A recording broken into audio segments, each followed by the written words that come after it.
Shattered glass, the Dubai skyline glittered against the twilight sky as Noor Al-Rahman stepped out of the taxi. Her portfolio clutched tightly against her chest like armor. 28 years old, and already she felt ancient, weathered by heartbreak that had aged her soul beyond her years. Al-Zahra Developments, she whispered, staring up at the gleaming tower. This job was her lifeline, a chance to escape Riyadh and the pitying looks. The whispered gossip about the bride who stood alone in her wedding dress. While guests checked their phones for messages from the vanished groom, the elevator ride to the top floor felt eternal. Noor caught her reflection in the polished doors, dark eyes that had forgotten how to truly smile. Hijab pinned with mechanical precision, shoulders rigid with self-protection. She'd built walls so high around her heart that sometimes she wondered if anything still lived inside. Ms. Al-Rahman. The receptionist's voice was warm. Mr. Al-Zahra is ready for you. Faris Al-Zahra stood when she entered, and Noor's breath caught despite herself. He was tall, with kind eyes that seemed to see too much, dressed in an impeccably tailored thobe. His greeting was formal, respectful, yet something in his gaze unsettled her not with threat, but with unwanted recognition. As if he could see the cracks in her carefully constructed facade. Your portfolio is impressive, he said, gesturing to the designs spread across his desk. But I'm not just hiring technical skill. This resort needs salits meant to be a sanctuary for healing. Noor's fingers trembled slightly as she pointed to her architectural sketches. I can deliver what you need. Professional excellence, on time, within budget. I'm sure you can. His voice was gentle. But I sense you understand what healing spaces require on a deeper level. She looked up sharply, defensive walls slamming into place. My personal experiences have no bearing on my professional capabilities, Mr. Al-Zahra. Faris, please. He smiled, but didn't push. And you're right. Forgive me for overstepping. As they discussed design elements and timelines, Noor felt his eyes on her, not with the predatory assessment she'd learned to fear, but with something infinitely more dangerous, genuine interest tinged with concern. When the meeting ended, Faris walked her to the elevator. I look forward to working with you, Noor. I think you're exactly who this project needs. As the doors closed, she caught his reflection, watching her with an expression that terrified her. Hope. She'd given up on inspiring that emotion in anyone, including herself. That night, in her new Dubai apartment, Noor stood on the balcony overlooking the city lights. Miriam's voice echoed from their earlier phone call. Maybe Dubai is where you remember how to live again. But Noor had learned the cruelest lesson, that opening your heart only gave the world a clearer target. As she traced the absent weight of the engagement ring she'd returned, she made herself a promise. She would excel at this job. Take Faris's money and never, ever let anyone close. Enough to break her again. What Noor didn't know was that some people don't storm your defenses. They wait patiently at the gates until you're ready to open them. Yourself, gentle persistence 3, weeks into the project. Noor realized Faris Al-Zahra was unlike any client she'd ever worked with, and that terrified her more than any deadline. He didn't just approve designs.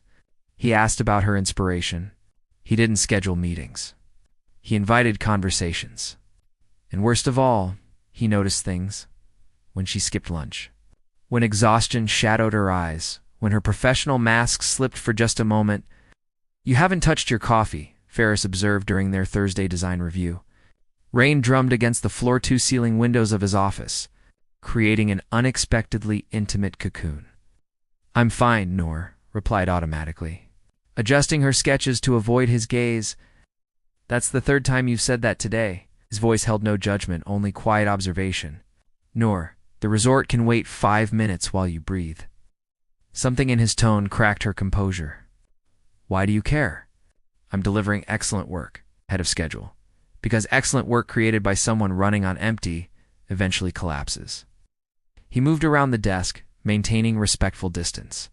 And because I recognize that particular form of exhaustion, I've worn it myself. Despite her better judgment, Noor looked up. You?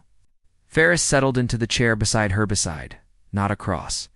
She noted on his expression softened with old pain. 5 years ago, I lost my wife to cancer. Spent 2 years afterward building empires to avoid building a life. Work became my armor, just like it's become yours. The vulnerability in his admission stunned her. Powerful men didn't share their wounds so openly. I'm sorry for your loss. I'm sorry for whatever carved that wariness into your eyes. Didn't pry, simply acknowledged her pain as valid. The late evening stretched into night as they worked. But the atmosphere had shifted. Ferris ordered dinner from her favorite restaurant, How Did He Know? And they talked between design decisions. He spoke of his wife with love, untainted by bitterness, of learning that healing didn't mean forgetting, of rebuilding himself piece by piece. How did you know you were ready to try again? The question escaped before Nora could stop it. Ferris's eyes met hers with devastating honesty. I didn't plan it. Someone simply appeared in my life who made me want to remember how to feel. The air between them thickened with unspoken meaning. Nora's heart hammered against her ribs, old panic rising. She stood abruptly, gathering her materials. It's late. I should go. Nora, he rose but didn't follow. You're safe here. With me? Always. Those words haunted her during the taxi ride home. Safe. When had she last felt that? Rashid had made her feel chosen, desired, needed until the moment he decided she wasn't enough. But Ferris offered something different. Something that felt like sunlight trying to penetrate. Years of accumulated frost. Her phone buzzed. Thank you for sharing your evening. Your vision for the healing gardens is beautiful. Efnor stared at the message, her finger hovering over the keyboard. Professional distance, she reminded herself. But her treacherous heart was beginning to whisper dangerous possibilities, and her carefully constructed walls were developing cracks she could no longer ignore. She typed and deleted 3 responses before finally settling on. Thank you for listening. His reply came instantly. Always. That single word terrified and thrilled her in equal measure.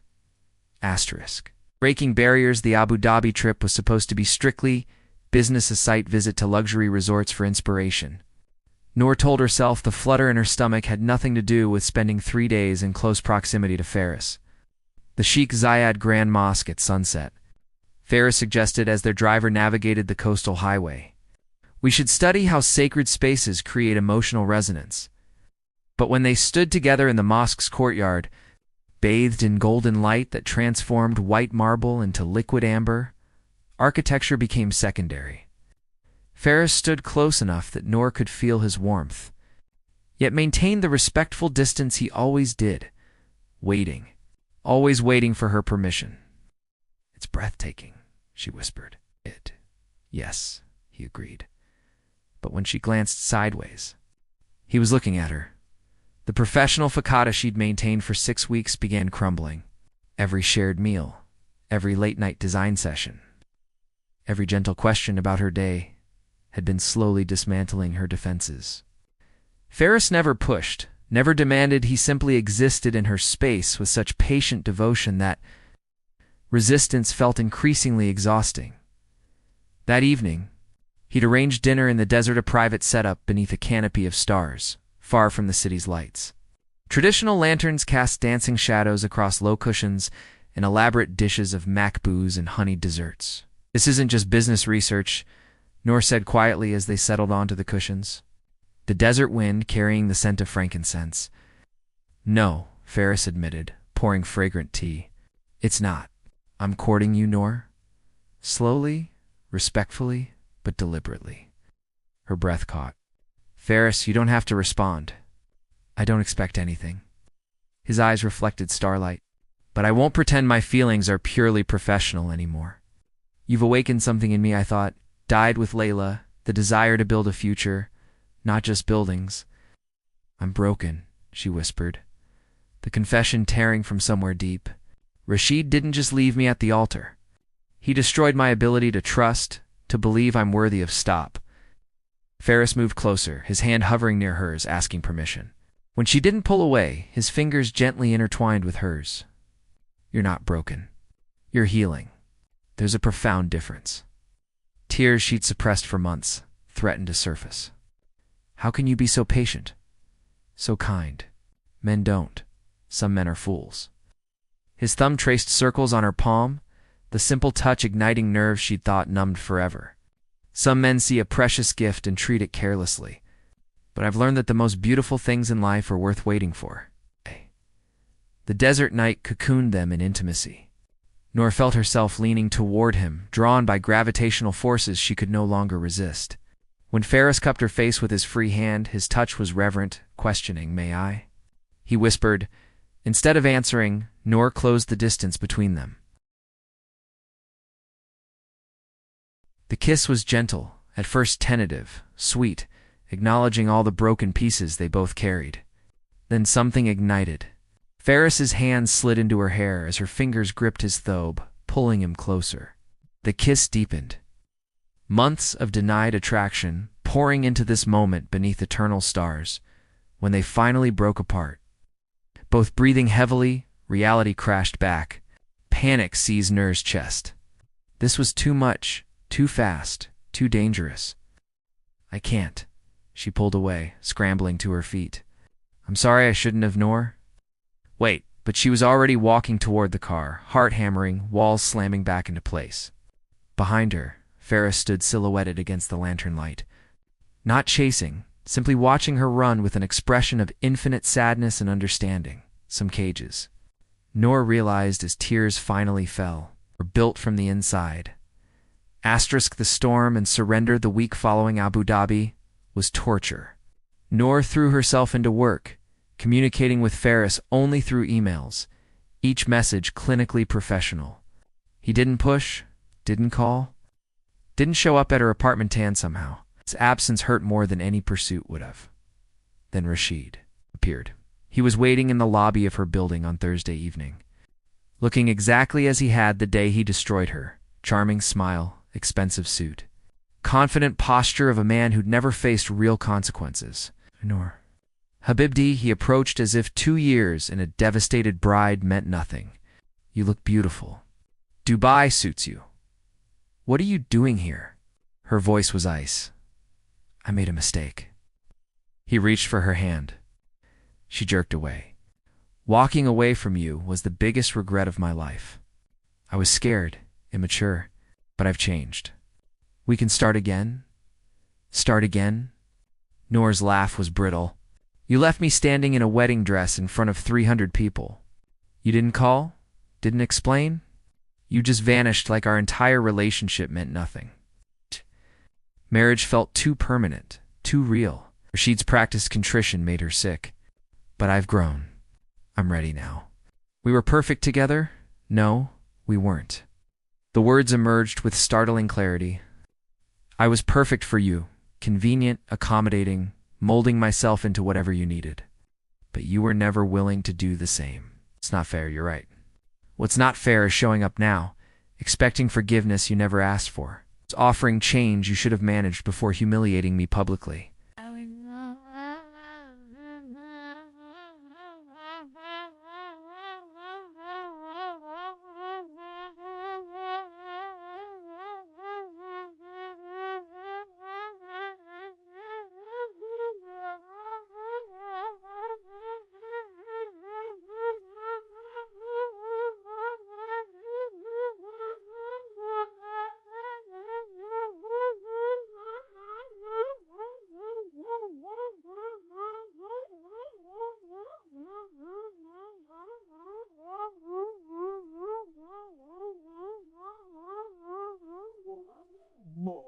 Wait, I've spent 2 years believing I wasn't enough.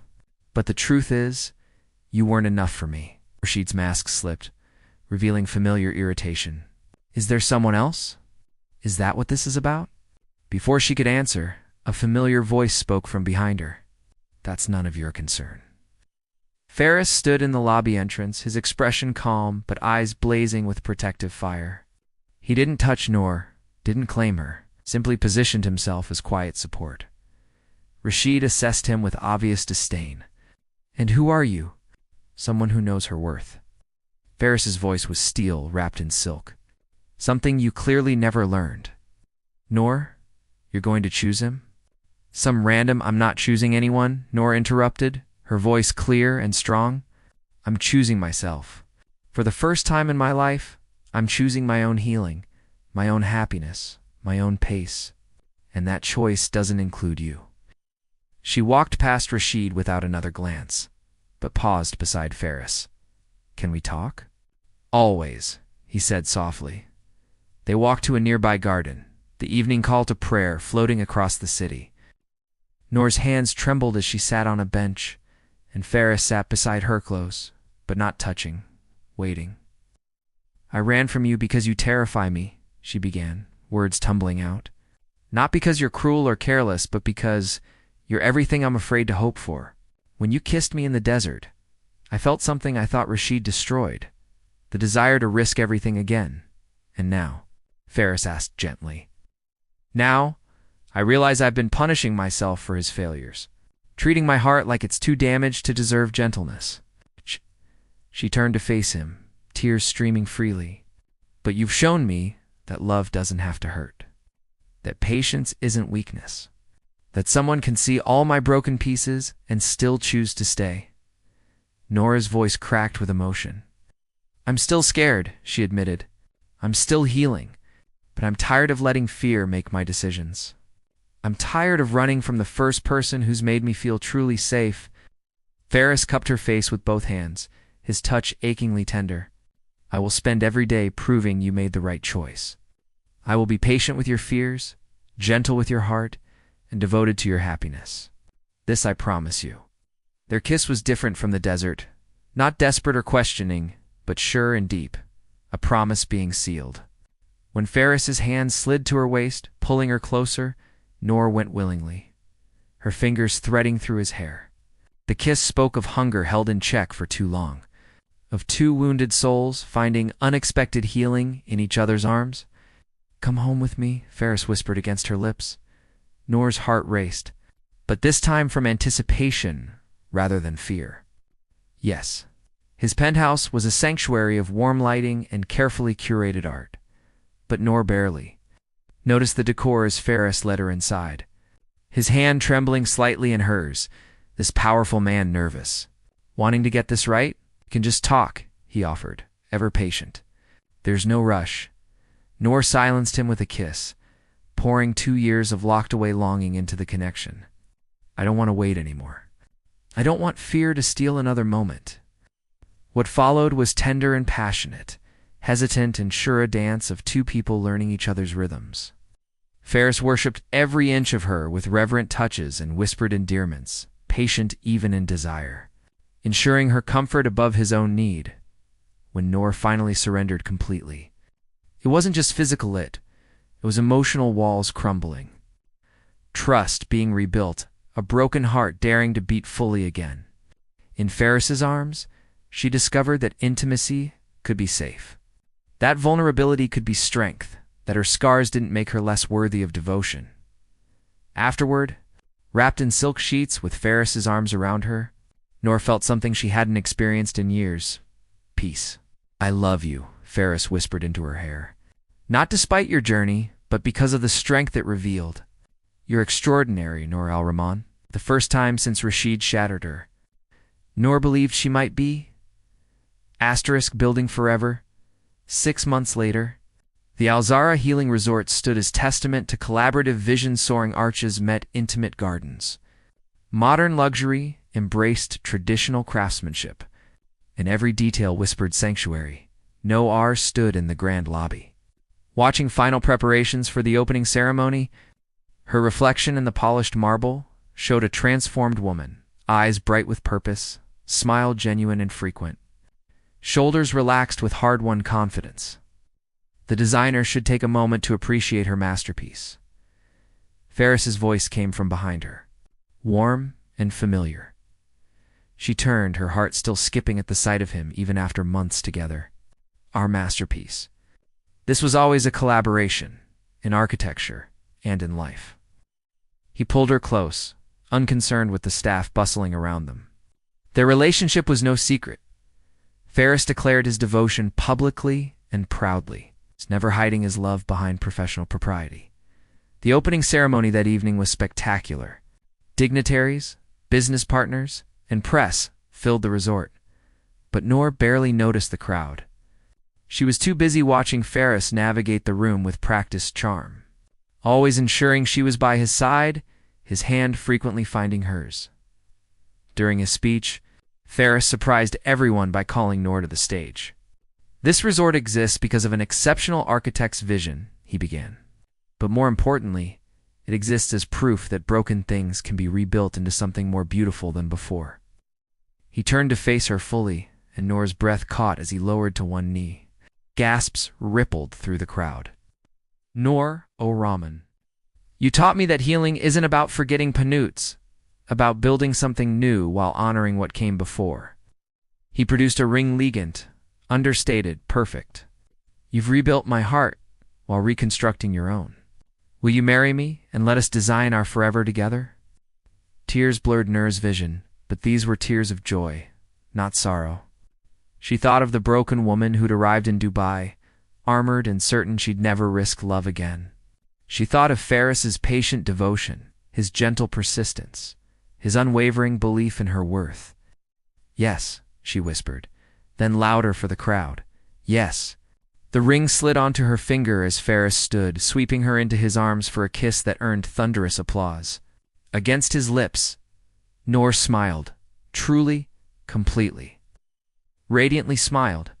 3 months later, they stood in a private ceremony surrounded only by close friends and family. Mariam, her maid of honor, squeezed her hand before she walked down the aisle. "You're glowing, Habibti. This is what you always deserved." When Noor reached Ferris, his eyes were wet with happy tears. "You're breathtaking," he whispered. The ceremony was intimate and meaningful. Vows spoken with conviction earned through struggle. When the imam pronounced them married, Ferris kissed his bride with such tender devotion that several guests reached for tissues. At the reception, they danced beneath strings of lights, and Ferris murmured against her ear, "What are you thinking?